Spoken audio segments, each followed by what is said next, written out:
File झाले, त्यामुळे अनेक नेते आहेत. काल महिला याच्यात आपण पाहिलं की आयोगाच्या अध्यक्षांनी राजीनामा दिलेला आहे. महाराष्ट्रात कधी असं संस्कृती नव्हती ह्या सगळ्या बंधुबाबांची. त्यांचे बंधुभक्त आणि बंधुबाबा हे दोघंही यांच्यावर कारवाई होणं गरजेचं आहे. पोलिसांच्या कारवाईच्या माध्यमातून जे काही आपण पाहतोय, जे काही प्रकार समोर येत आहेत, भयानक प्रकार आहेत. कधी महाराष्ट्रात आपण असं ऐकलं नव्हतं असे प्रकार यायला लागलेले आहेत. मग त्यांचे वैयक्तिक प्रकार आणि दरवाजाच्या आडचे प्रकार वेगळे, आणि दुसरे हे जे काही रेडेबिडे सगळे प्रकार चालू आहेत, एवढे भयानक प्रकार कधी आपल्या पुरोगामी महाराष्ट्रात अशा काही गोष्टी ऐकल्या नव्हत्या.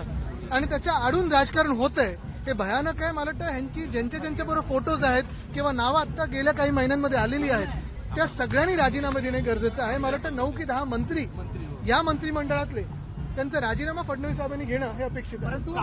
टार्गेट झालेले मुख्यमंत्री असताना त्यांच्याकडे गेलेले होते आणि दीपक केसरकरांच्या माध्यमातून गेले, त्यांनी पूजाविधी देखील घातलेली होती. पण ह्याच सरकारचे खरे कॅप्टन कोण आहेत हे समोर आलेलं आहे. आणि ह्या पूजा असतील, जे काही बाकीचे कर्मकांड करायला लावले, जे काही करायला लावलं, हे एवढं भयानक होतं. आणि जे काही आम्ही सातत्याने लोकांसमोर आणण्याचा प्रयत्न करत असतो, काय काय कुठे कुठे काय केलेलं आहे, आपण पण अनेक गोष्टी ऐकून आहात.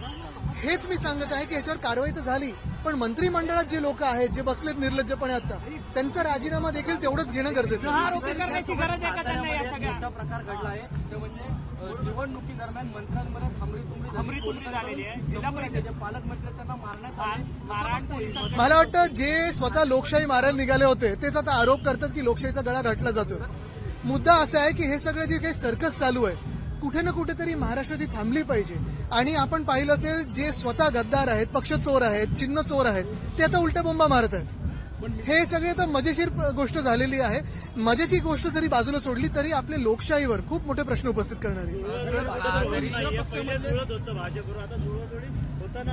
नाही, मुळात जे लोकांनी पक्ष चोरलेला आहे, मुळात जे निर्लज्ज आहेत, गद्दार आहेत, ते दुसऱ्यांवर आरोप लावतात. जरी रुपाली चाकणकर यांनी राजीनामा दिला असला, पण त्यांच्या पत्रात असा उल्लेख आहे की माझ्या वैयक्तिक कारणास्तव मी राजीनामा दिला. त्या एक व्यक्ती आहेत, 9 मंत्रिमंडळातले मंत्री आहेत, त्यांच्याबद्दल काय, उपमुख्यमंत्री आहेत त्यांच्याबद्दल काय.